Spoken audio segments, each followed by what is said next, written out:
बाबा साहेब भीमराव आम्बेडकर का हिंदू धर्म के प्रति दृष्टिकोण जटिल, आलोचनात्मक और सामाजिक सुधार पर केंद्रित था। उन्होंने हिंदू धर्म को उसके दार्शनिक, सामाजिक और सांस्कृतिक आयामों के संदर्भ में विश्लेषण किया, विशेष रूप से इसकी जाति व्यवस्था और सामाजिक असमानता से संबंधित पहलुओं पर गहरी चिंता व्यक्त की। उनकी सोच को समझने के लिए हमें उनके लेखन, भाषणों और कार्यों जैसे अनाइलेशन ऑफ कास्ट, जाति का विनाश, रिडल्स इन हिंदुइज्म, हिंदू धर्म में पहेलियां, और उनके बौद्ध धर्म अपनाने के निर्णय को देखना होगा। नीचे उनका दृष्टिकोण विस्तार से विवेचित है।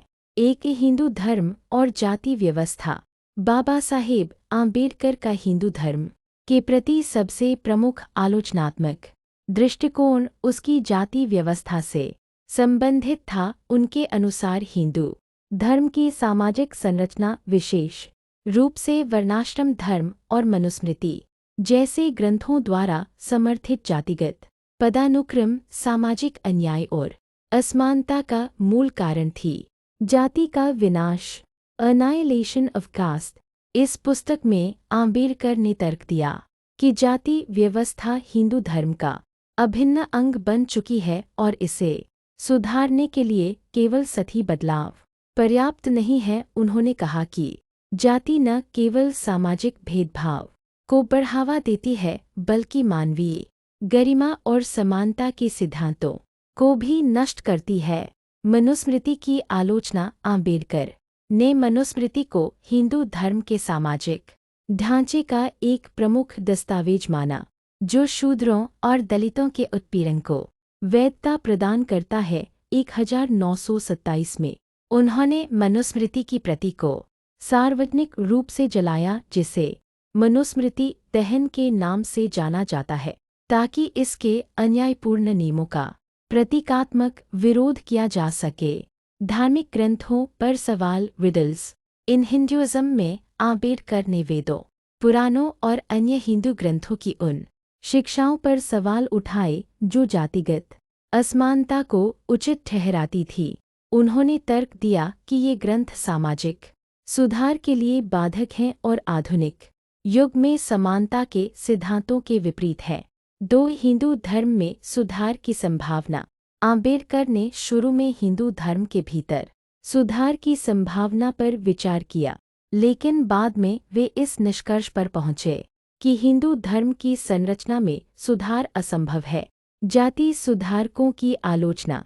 उन्होंने महात्मा गांधी और अन्य हिंदू सुधारकों के दृष्टिकोण को अपर्याप्त माना। गांधी जहां वर्णाश्रम धर्म को समर्थन देते हुए केवल छुआछूत को समाप्त करना चाहते थे, वहीं आम्बेडकर का मानना था कि जाति व्यवस्था को पूरी तरह से नष्ट करना आवश्यक है। अनाइलेशन ऑफ कास्ट में उन्होंने लिखा, हिंदू धर्म को बचाने के लिए जाति को नष्ट करना होगा, और यदि ऐसा नहीं होता तो हिंदू धर्म स्वयं नष्ट हो जाएगा।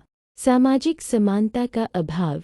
आम्बेडकर का मानना था कि हिंदू धर्म का ढांचा स्वाभाविक रूप से असमानता को बढ़ावा देता है। उन्होंने इसे एक ऐसे धर्म के रूप में देखा जो कुछ वर्गों, विशेष रूप से ब्राह्मणों और उच्च जातियों को विशेषाधिकार देता है, जबकि अन्य शूद्र और दलित को हाशिए पर रखता है।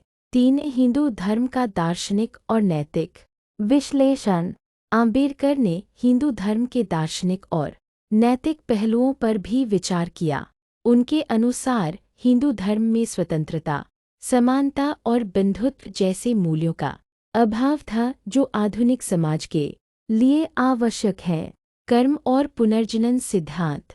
आम्बेडकर ने हिंदू धर्म के कर्म और पुनर्जनन के सिद्धांतों की आलोचना की। उनके अनुसार ये सिद्धांत सामाजिक असमानता को तर्कसंगत बनाने का काम करते हैं, क्योंकि यह माना जाता है कि व्यक्ति की वर्तमान स्थिति उसके पिछले जन्मों के कर्मों का परिणाम है। इसने दलितों और शोषित वर्गों के उत्पीड़न को और गहरा किया।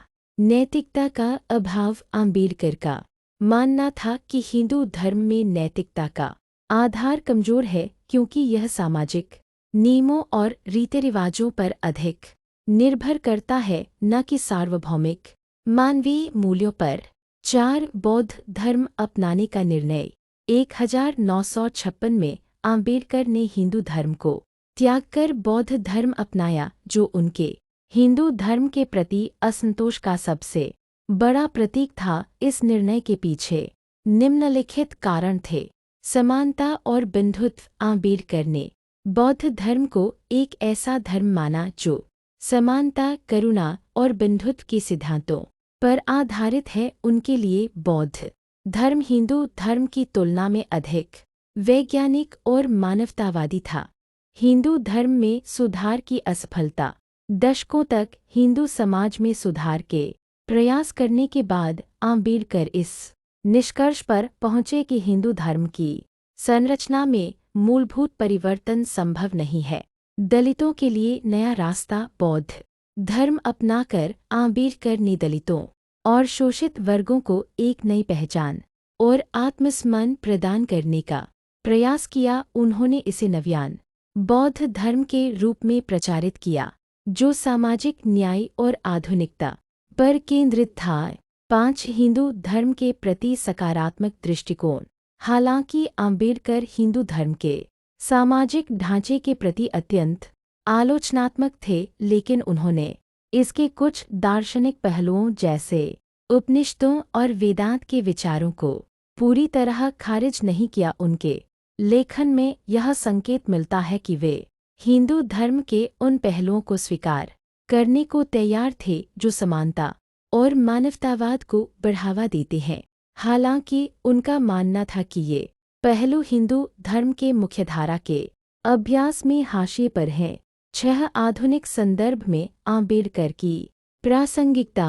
आम्बेडकर का हिंदू धर्म के प्रति दृष्टिकोण आज भी सामाजिक न्याय और समानता के लिए संघर्ष में प्रासंगिक है। उनकी आलोचनाएं हिंदू समाज को आत्ममंथन करने और जाति व्यवस्था जैसे मुद्दों पर सुधार करने के लिए प्रेरित करती है। साथ ही उनका बौद्ध धर्म अपनाना यह दर्शाता है कि धर्म को सामाजिक परिवर्तन का साधन बनाया जा सकता है। निष्कर्ष। बाबा साहेब आम्बेडकर हिंदू धर्म को एक जटिल व्यवस्था के रूप में देखते थे, जिसमें दार्शनिक गहराई तो थी, लेकिन सामाजिक संरचना के रूप में यह अन्यायपूर्ण और असमान थी। उनकी आलोचनाएं हिंदू धर्म के सुधार की मांग करती थीं, लेकिन जब सुधार की संभावनाएं कम दिखी तो उन्होंने बौद्ध धर्म को अपनाकर एक वैकल्पिक रास्ता चुना। उनका दृष्टिकोण न केवल हिंदू धर्म की कमियों को उजागर करता है, बल्कि सामाजिक समानता और मानवीय गरिमा के लिए एक वैश्विक दृष्टिकोण भी प्रस्तुत करता है।